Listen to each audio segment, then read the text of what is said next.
E aí, pessoal, vamos dar prosseguimento aqui ao nosso curso de Conceitos Iniciais de Informática e Hardware. A gente já viu muito do que é considerado conceito inicial, né? Até byte, bit, a gente viu conceitos iniciais.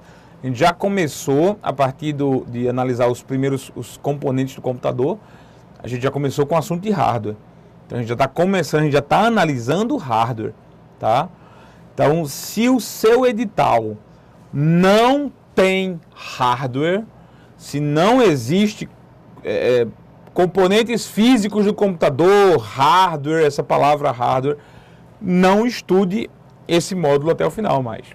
Você já viu os conhecimentos básicos de como o computador funciona e tal, não vá adiante, certo? Se você quer aprender, entender e daí ter uma base boa para fazer outras provas que porventura venham a cobrar hardware, aí sim pode continuar assistindo aula com a gente, tá? Mas agora já é hardware, obrigatoriamente já é hardware. No final da última aula, a gente viu os três principais componentes de um computador. A CPU, que é o cérebro, a memória principal, que armazena informações enquanto a gente está trabalhando, e a placa-mãe, que é o estacionamento onde todos os componentes são encaixados, inclusive esses dois imprescindíveis. Vamos trabalhar com eles agora, né? Começando sobre o processador ou CPU, certo? Processador é o cérebro do computador. O que é que o processador faz? Todas as operações matemáticas, lógicas, todos os cálculos, é tudo feito por ele, pelo processador, certo? Então, é um pequeno pedaço de circuito do tamanho de uma bolacha creme crack, como a gente vai ver nas fotos aí, certo? Tamanho de uma clube social e que serve como cérebro do seu computador, ok? A gente tem uma característica que a gente vai analisar sobre o processador, que é o clock, certo? Então, primeiro de tudo, antes de qualquer coisa, existem processadores mais rápidos, existem processadores menos rápidos, ok? A gente vai trabalhar com essa ideia de clock. Clock, aí que tá. Clock não é velocidade, que a gente chama de frequência, ou clock não é velocidade. Então, as bancas não costumam errar. Já houve casos de bancas errando esse conceito, mas as bancas não costumam errar. Um processador, ele é mais rápido que outro. Uma CPU, ela é necessariamente mais rápida que outra CPU quando ela termina uma tarefa igual em menos tempo. Então, se você pega dois processadores e você faz eles trabalharem fazendo a mesma tarefa e um deles termina primeiro, esse aqui é mais rápido, certo? Isso é empirismo, isso é um teste, né? Não é nenhuma hipótese, eu estou fazendo um teste de campo mesmo, tá? Mas olha só, os processadores, eles funcionam da seguinte forma, né? Eu vou pegar aqui, vamos limpar a tela. Aqui está um exemplo de um processador.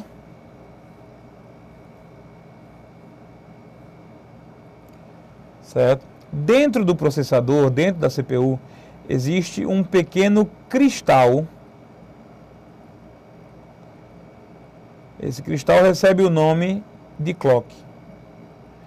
Por quê? Porque ele é o relógio do processador, ele é o relógio da CPU. Ele determina quantas vezes por segundo a CPU pode trabalhar. Veja só, esse cristal, ele recebe energia elétrica, claro, porque quando o micro é ligado, e ele começa a oscilar suas moléculas, ele gera uma oscilação. Esse cristal foi criado para gerar uma oscilação. Essa oscilação, ela tem uma frequência, ou seja, é contada quantos pulsos, quantos ciclos, quantas oscilações esse cristal faz por segundo. É como se esse cristal fosse o batimento cardíaco do processador. É como se fosse o coração. E essa onda que ele gera, essa pulsação que ele gera é o batimento cardíaco. Ora, a gente sabe que, por exemplo, a gente sabe que se essa oscilação acontece 2 vezes por segundo, a gente usa a unidade de frequência internacional, que é Hertz. Então, o que é Hertz? Hertz é a unidade internacional de frequência. 1 Hertz é uma coisa acontecendo por segundo. Então, se alguma coisa se repete uma vez por segundo, ela está se repetindo a 1 Hertz. Se alguma coisa se repete 2 vezes por segundo, a frequência medida é 2 Hz, ok? Então, 1 Hz, algo está acontecendo uma vez por segundo. 2 Hz, algo está acontecendo 2 vezes por segundo. Já imaginou 10 kHz? 10 kHz, porque alguma coisa está acontecendo 10.000 vezes por segundo. 10.000 vezes. Só que os nossos clocks, as ondas, as frequências das ondas dos processadores, hoje estão em torno de 2,4 GHz. Imagina. Não, eu vou parar só para a gente imaginar isso. Imagina um cristalzinho que recebe energia elétrica e vibra suas moléculas 2 bilhões e 400 milhões de vezes por segundo. 2 bilhões e 400 milhões de vezes a cada segundo. É muita coisa. Em primeiro lugar, fica a pergunta: quem foi que contou? Eu realmente não imagino quem foi que contou para pegar lá o selo de qualidade comprovado. Esse cara aqui realmente é 2,4 GHz. Pelo amor de Deus, é muita coisa, certo? Mas pensa comigo. Existem processadores com clocks maiores, né? 2,8, 3,3, né? 2, e menores, 2,0, 2,2 e aí vai, né? Por exemplo, os celulares. Os celulares hoje, o iPhone, esses smartphones aí, eles têm processadores, quer dizer, CPUs próprias, com clocks de 1,2, 1,4 GHz. Então, assim, o clock, ou frequência, determina um ritmo que a CPU segue.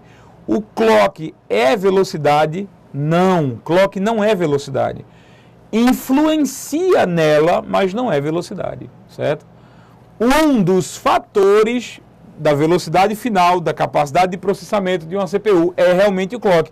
Mas a partir daí, você dizer que clock é velocidade, não é, certo? Até porque eu já vi vários processadores de 1.6, de 2.0, conseguirem terminar tarefas muito mais rapidamente do que processadores de 3.0, 3.2. Então, se o clock fosse sinônimo de velocidade, 3.2 seria necessariamente mais rápido que 2.2. Na verdade, 3.4 seria mais rápido do que 3.0. Mas clock não é velocidade, é apenas um dos fatores da velocidade, ok? A gente vai discutir clock mais adiante também. Então, lembrando, toda CPU, ela tem dentro de si um pequeno cristal. Esse cristal gera uma onda compassada, ritmada, que determina como a CPU trabalha. A gente chama essa onda de clock, porque chama o cristal de clock. E essa onda, gerada pelo cristal, ela tem uma frequência que é medida em Hertz. Hoje, já estamos no nível dos gigahertz, né? Já estamos no nível dos 2.4, 2.8 gigahertz. E aí nós vamos prosseguir, né, com a foto, vamos dar uma olhadinha aqui na foto da CPU, olha só. Essa aí é uma CPU, um processador fabricado pela empresa Intel, chamado Core 2 Duo, tá? É de uma geração anterior. Hoje em dia a Intel não trabalha mais com o Core 2 Duo. Né? Olha aí ele sendo visto de outro lado, né? Contrário, né? Aqui ali a parte de cima e agora a parte de baixo, né? Eis um processador muito pequenininho. É um processador fabricado para o PlayStation, né? o videogame PlayStation. E aqui um Core i7, a nova geração fabricada pela empresa Intel. Olha só um detalhe aqui. Eu não acredito que eles vão cobrar em prova características de fabricante. Não seria isonômico, não seria impessoal eles cobrarem na prova a característica do modelo tal, da empresa tal. A Intel é a fabricante mais respaldada, vamos dizer assim, mais famosa, mais antiga no mercado. Existem concorrentes para a Intel? Existem concorrentes para a Intel. AMD, VIA e outros fabricantes. Mas a Intel sempre tem sido assim, quando se cobra em prova, quando se pergunta por um modelo específico de processador, fatalmente esse processador pertence à Intel, fatalmente, certo? Mas aí a gente não vai listar modelos, tá? Só entender o que é a CPU, acho que é o mais importante. Hoje em dia, existe uma característica nas CPUs, que é o que nós chamamos de multicore, ou multinúcleo, certo? Vamos lá. O que vem a ser multicore ou multinúcleo? Antigamente, cada CPU era fabricada num corpo próprio. Então você tinha um corpo da CPU, que era o processador, e dentro os circuitos necessários daquela CPU, certo? Hoje, o que foi que aconteceu? Já há algum tempo, né? As fabricantes viram que podiam colocar num único corpo, num único processador, circuitos de mais de um processador. Então, é como se eles quisessem, como se eles passassem a construir várias CPUs dentro de um único corpo. Várias CPUs dentro de um único processador. Então, é o que a gente chama de núcleo de execução. Núcleo de execução ou núcleo central. São os circuitos dentro do processador que fazem realmente, efetivamente, os cálculos. Então, você pega um corpo de um processador e coloca 2 núcleos, coloca 4 núcleos. É normal hoje até 8 núcleos, certo? O computador, que você está vendo o desenho aqui atrás, né, esse meu slide aqui atrás, é um computador com 4 núcleos, que tem uma CPU, tem um processador com 4 núcleos, certo? Então, olha só os nomes que a gente atribui aqui, né? Se você conhece ou possui um processador que tem dentro de si 2 núcleos de execução, 2 cabeças dentro de uma só, a gente chama de dual core. Então, este processador é um processador dual core, a exemplo dos modelos Core i3 e Core i5 da Intel. Se você tem um processador com 4 núcleos internos, você tem um processador do tipo quad-core. Então, quad-core, como o nome já diz, significa possuir 4 núcleos.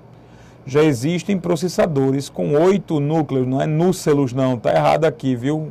É núcleos, octa-core, ok? Então, já existem processadores octa-core. Depende do modelo, depende do preço, depende de uma série de fatores, mas vocês têm à sua disposição processadores com 2, 4 e até 8 núcleos hoje em dia, tá?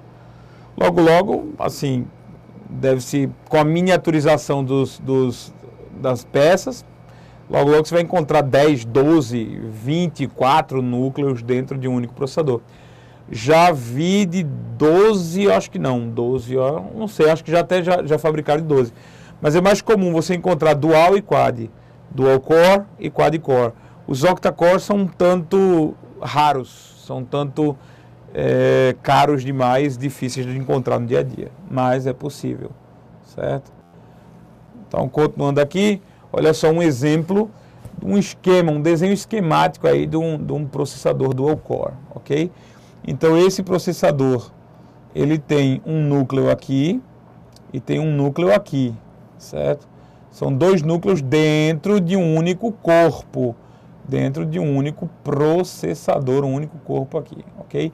Depois a gente vai analisar essa ideia do que é a L1, do que é a cache L2, a gente vai analisar isso mais tarde. Mas é um processador aqui com 2 cérebros, ok? Vamos lá. Então, João, quer dizer que pode haver 2 processadores que têm o mesmo clock, só que com um número de núcleos diferente? Pode. O clock 2.2, esse cara tem 2 núcleos, esse cara tem 4 núcleos. Obviamente, existe uma vantagem em ter 4 núcleos, né? Existe uma vantagem. Teoricamente, um processador com 4 núcleos, ele é 2 vezes mais rápido que um processador de 2 núcleos, teoricamente. Na verdade, esse ganho de velocidade só se sente quando você usa muitas tarefas ao mesmo tempo. Quando você usa muitos programas funcionando ao mesmo tempo, aí você tem sim uma vantagem em você ter mais de um núcleo, tá? Realmente não é 100% certo o dobro da vantagem não, tá? Vamos lá. Pergunta, o que é memória? Memória é todo equipamento capaz de armazenar informação. Então a gente já tinha visto isso, né? Todo componente capaz de armazenar informação é chamado de memória. Associe imediatamente isso.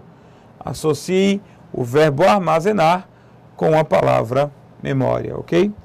Vamos conhecer alguns tipos aí de memórias, vamos trabalhar com alguns tipos de memórias. Em primeiro lugar, a chamada memória principal, ou memória RAM, certo? A memória principal, ela só consegue guardar informações enquanto nós estamos trabalhando com elas, certo? O objetivo, na verdade, é esse, é guardar informações não para amanhã, mas guardar informações daquele texto que a gente está digitando, daquela foto que a gente está vendo, daquela música que a gente está ouvindo, certo? A memória principal guarda informações enquanto estamos trabalhando. Quando o computador é desligado, essa memória perde todo o seu conteúdo, ou seja, ela é volátil. Ela não é uma memória firme, ela é volátil, certo? O que é volátil? Volátil é que se dissipa com facilidade, né? O álcool é volátil. Se você botar álcool, espalhar álcool numa superfície, ele evapora facilmente, certo? Então, a memória principal, também chamada memória RAM, ela é volátil. Ela perde seu conteúdo com facilidade, basta que o computador seja desligado, ok? Essa memória ela é vendida em plaquinhas que parecem mais uma régua. Essas plaquinhas são chamadas pentes ou módulos. O nome correto é módulos de memória, certo? A gente costuma chamar de pente pelo formato. Esses módulos eles se encaixam na placa-mãe, eles se encaixam nos locais certos na placa-mãe. Vamos dar uma olhadinha aqui, né? Vamos dar uma olhadinha aqui no pente de memória, né? Olha ele aí. Então isso é um exemplo de pente de memória. Vamos pegar outra foto, mas essa foto ficou melhor, né? Um pente de memória, quer dizer, essa parte metálica que está aqui, né, dourada, ela se encaixa justamente na placa-mãe. Então a placa-mãe tem uma fenda, um espaço lá na placa-mãe, onde vai ser encaixado justamente o pente de memória. Certo? Eis o pente de memória. Ok? Aí mais dois pentes de memória. E claro, só para detalhar de novo, aqui estão os encaixes, né? Os encaixes que vão ser colocados, vão ser encaixados na placa-mãe, no local certo. Ok? Vamos lá. E o que é a nossa placa-mãe? A placa-mãe é a principal placa de circuitos de um computador. Qualquer outro componente do computador é encaixado justamente na placa-mãe. A placa-mãe, ela tem vários conectores. Dentro da placa-mãe existem conectores para você encaixar as coisas, as placas, né? Encaixar os equipamentos, encaixar a CPU. Então a placa-mãe ela é dotada de vários tipos de encaixes. Esses encaixes, eles têm nomes específicos, certo? Slot, soquete, portas, eles têm nomes específicos. Vamos dar uma olhadinha nisso agora, né? Vamos ver a placa-mãe. Ela é um grande estacionamento, então ela é repleta de encaixes. Vamos dar uma olhadinha nesses encaixes agora, certo? Olha só uma placa-mãe aqui, eu vou pegar uma mais perto. Essa aqui fica melhor para a gente ver, certo? Deixa eu ver se tem outra, acho que não, acho que é essa. Veja só. Os conectores da placa-mãe, os conectores que existem na placa-mãe, eles têm nomes diferentes de acordo com a função, formato, essas coisas. Eu vou mostrar de um jeito muito fácil como você entendeu o que é um soquete, um slot ou uma porta. Olha só. Em primeiro lugar, nós chamamos de soquete o encaixe da CPU. Então, o encaixe que corresponde à CPU é chamado de soquete. Estou escrevendo em inglês, mas soquete você sabe que é com QUE, né? QUE-TE. Então, está aqui o nosso soquete, o encaixe retangular que serve para colocar a CPU. Ok? Nós chamamos de slots todos os encaixes que têm formato de fenda. Assim, ó, comprido, como esse aqui, ó, rachadura. Então, slot significa fenda. Isso aqui são slots. Esses aqui também são slots, certo? São fendas compridas. Esse laranja aqui também é um slot, ó. É uma fenda comprida. Então, nós chamamos de slots os conectores que têm formato de fenda, certo? E nós chamamos de portas, olha só, chamamos de portas todos os encaixes, todos os conectores que ficam para o lado de fora do seu gabinete, ó. Então, esses conectores que eu estou circundando aqui, eles estão presos à placa-mãe, mas eles são vistos do lado de fora do gabinete, na traseira do gabinete. Então, por exemplo, as portas USB, onde a gente liga o pendrive, está aqui, ó. Então, perceba, chamamos de soquete o conector do processador. Uma placa-mãe normalmente só tem um. Chamamos de slots todos os conectores compridos, conectores que em formato de fenda, de ranhura, de rachadura, certo? E chamamos de portas todos os conectores que são vistos do lado de fora do gabinete. A placa-mãe é encaixada e as portas ainda continuam visíveis do lado de fora, lá na traseira do gabinete, ok? Então esses são genericamente os nomes que nós damos aos conectores da placa-mãe. Note bem, existem outros conectores lá, com outros que não obedecem nenhuma das características. Não são socket, não são slot, não são portas.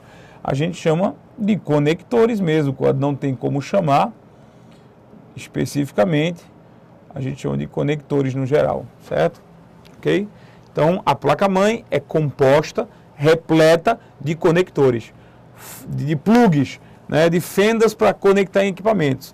De acordo com as características que eu mostrei, eles podem receber nomes especiais, ok? Vamos lá, prosseguir. Ainda continuando na ideia de memórias, né? A gente viu, olha só, nós vimos que o nosso computador, ele tem memória principal. A memória principal, ela serve para guardar informações por tempo determinado, ou seja, apenas enquanto o computador está trabalhando. Por quê? Porque a memória principal não é para guardar para a posteridade. A memória principal foi feita para guardar informações para que o trabalho seja realizado naquele momento, certo? Mas a gente precisa de uma memória que guarde informações para a posteridade, com certeza. É aí que entram as chamadas memórias auxiliares ou memórias de massa. Memórias auxiliares, memórias permanentes ou memórias de massa. São memórias que armazenam informação por tempo indeterminado.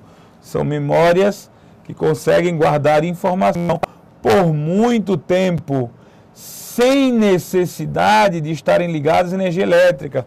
Ou seja, eles conseguem guardar informações mesmo, manter essas informações quando o micro desliga. Ou seja, quando o computador estiver desligado, as informações ficam armazenadas ali, nas memórias de massa. Existem vários formatos e várias capacidades de memórias de massa, e nós, usuários, justamente salvamos nossas informações dentro dessas memórias. Portanto, nós, usuários, quando nós estamos digitando um texto, e a gente vai lá e manda salvar, a gente está gravando numa delas. Está gravando numa dessas memórias permanentes. Okay? Você vai salvar, vou salvar no pendrive. O pendrive é uma memória permanente. Vou salvar no disco rígido do meu computador. O disco rígido, também chamado de HD, é uma memória permanente. Ok? Então, memórias permanentes, diferentemente da memória principal, guardam informação por tempo indeterminado. A memória principal guarda informação por um breve período enquanto o micro estiver ligado. Ok? Vamos lá. Começando com o disco rígido, memória permanente, o disco rígido ou HD. O que é o disco rígido? É a maior memória de um computador, a maior em capacidade, não em tamanho, né? Então, a maior memória de um computador é chamada disco rígido ou HD. São os HDs da atualidade que já atingiram a ordem de grandeza de terabyte, né? O HD armazena todas as informações que existem em nosso micro, quer dizer, salvo, quando você bota em outra memória, eu não vou salvar no HD, eu vou salvar no pendrive, eu vou salvar no disquete, eu vou salvar no cartão de memória. Salvo nesse caso, as informações são guardadas sempre no HD. Então, o HD é o grande porta-malas do seu computador, o HD é o grande repositório de informações do seu computador, o HD é o grande armário do seu computador, certo? Então, o nosso disco rígido, né, o nosso HD, ele é uma memória, só para a título de conhecimento, porque eu não mencionei isso aqui, ele é uma memória magnética. Então, Vamos dar uma olhadinha aqui no desenho, que vai ficar mais fácil. Aqui está um disco rígido. Vamos ampliar aqui. Pronto, olha só. O nosso HD, aqui está fechado. Isso aqui é um HD fechado, ok? Dentro do nosso HD, como você viu nas fotos, existe um disco de metal. Na verdade, são vários discos de metal, um em cima do outro, certo? Esses discos de metal, eles são magnetizáveis, eles usam ímãs, certo? São ímãs. Então, o disco rígido é uma memória fisicamente magnética, ok? Memória magnética. Vamos lá. Hoje você consegue encontrar discos rígidos com mais de 1 terabyte. Na verdade, já chegamos a encontrar de mais de 3 terabytes. Então, ou seja, os discos rígidos ainda hoje são os únicos equipamentos que atingiram a marca dos terabytes, ok? Lembrando, são memórias magnéticas, ok? Vamos lá. Prosseguindo aqui. Opa! Errei aqui, falhei. Peraí, vamos lá. O próximo tipo de memória é uma memória arcaica, uma memória antiga, que é o disquete ou disco flexível. O disquete era uma memória transportável muito comum, ele era muito comum, não é mais usado hoje em dia, porque existe o pendrive, né? O pendrive é muito mais chique, muito mais agradável, muito mais bonito do que o disquete. Mas vamos lá, vamos rever o disquete, né? Olha aqui o disquete, uma fotozinha, vamos pegar uma foto mais próxima aqui, olha só o disquete, né? Então você percebe o seguinte, o disquete, ele também é uma memória magnética, também, assim como o disco rígido é uma memória magnética. Ou seja, aqui dentro do disquete existe um disco plástico, né, que é magnetizável, ou seja, ele também trabalha com pequenos ímãs. Ok? Pequenos ímãs. Então, o disco rígido, ou disquete, memória magnética. O disquete, ele possuía apenas 1,44 megabytes de capacidade. Isso aqui é um horror! 1,44 megabytes, minha gente. É um absurdo. É muito pouco. Hoje em dia, bom, vou dar um exemplo. Esta aula que você está assistindo, ela deve basicamente caber, ela deve gastar 60 megabytes. 60 megabytes, um disquete não cabe uma aula como essa. Né? Então é um absurdo, era muito pequeno, muito pequeno. Vamos lá, vamos prosseguir aqui. Né? Discos ópticos. Discos ópticos são discos que não são magnéticos, eles usam laser ao invés de luz. Né? Então, os discos ópticos são... Opa, deixa eu desligar aqui. Os discos ópticos usam raio laser. São discos que refletem luz. Você grava e lê as informações através de pulsos de ondas de laser, ou seja, luz. Certo? Daí o nome ópticos. Certo? Eles usam luz. Né? Nós temos o CD e o DVD. São exemplos de discos ópticos. Certo? O DVD é de 7 a 14 vezes maior em capacidade do que o CD. Então, é isso aqui. Olha só. Um DVD ali. Olha aí, 2 discos ópticos comuns, certo? Nós temos como disco óptico, né, o CD, que é o mais antigo. O CD, existem CDs de 650 a 700 megabytes, certo? O DVD é o disco mais comum hoje em dia. Ele tem 4,7 gigabytes, tá certo? Cerca de 7 vezes o que está ali. E existe um disco agora que é conhecido como Blu-ray ou BD, certo? BD. O Blu-ray, ele tem de 25 a 50 gigabytes. Então, um Blu-ray chega a ser 10 vezes maior do que um DVD, certo? Então, claro que nem todo computador hoje pega Blu-ray. A maioria dos computadores consegue ler DVD. Consegue trabalhar, ler e gravar DVD. Blu-ray ainda é uma tecnologia muito nova, muito recente. Ok? Então esses são os discos ópticos, os discos que são lidos e gravados a laser. Para finalizar, porque para não dizer que eu não finalizei, né? Eu vou terminar um pouquinho além da aula. As memórias flash, os pendrives, né? O que é um pendrive? Um pendrive é um equipamento de memória que usa uma memória eletrônica chamada flash. Então, dentro do pendrive não é magnético, dentro do pendrive não é óptico, dentro do pendrive a gente usa circuitos eletrônicos. Por isso a gente e circuitos eletrônicos de um tipo de memória chamada memória flash ROM ou somente memória flash, certo? Então, dentro dos pendrives existe memória flash, tá?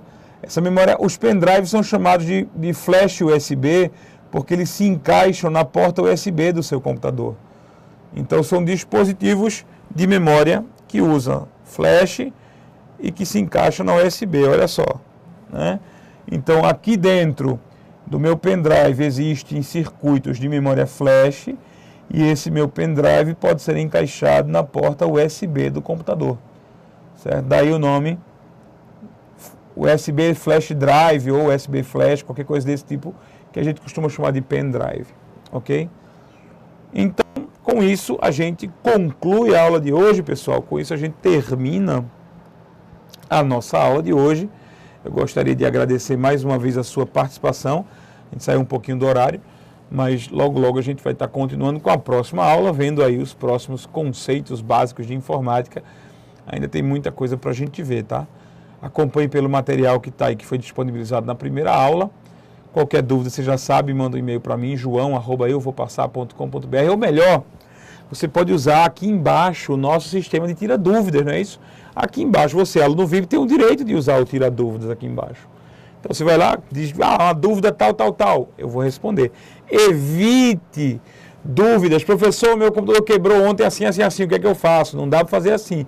Eu vou responder por amostragem as dúvidas que eu sei que vão responder e tirar pertinentes problemas das cabeças de vocês, ok? Então, na próxima aula a gente se vê, se Deus quiser. Fica com Deus, que Ele te abençoe ricamente. Até a próxima aula.